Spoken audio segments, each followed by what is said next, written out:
Хэрэг пороор аянган зохиолвол юу болох вэ? Гэх юм уу?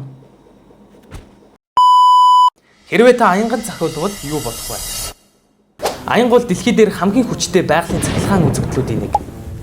Нэг аянгийн хүчтэл нь хэдэн зуун сая вольт, гүйдэл нь хэдэн адсан мянган ампер хүрдэг байна. Хэрвээ та аянган зохиолвол таны зүрхний хэм алдагдах, эсвэл зогсох, амьсгал тасалдах, мөн тархи, мэдрэлийн тогтолцоо ноцтой гэмтэх эрсдэлтэй бөгөөд аянган зохиолсон хүний арьсан дээр Лихтенберг Фегер буюу мөчир шиг улаан салаалсан хээ сорив болж үлддэг байна.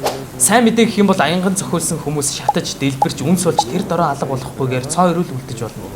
Харин зарим хэсэг нь ойл санамжийн, сонсголын, мэдрэлийн удаан хугацааны бэрхшээлтэй болж үлддэг байх нь. Илүү сонирхолтой мэдээлэл сонсохыг хүсвэл лайк дарж, фоллоу хийгээрэй. Баярлалаа. Я хочу к ним прижаться теперь.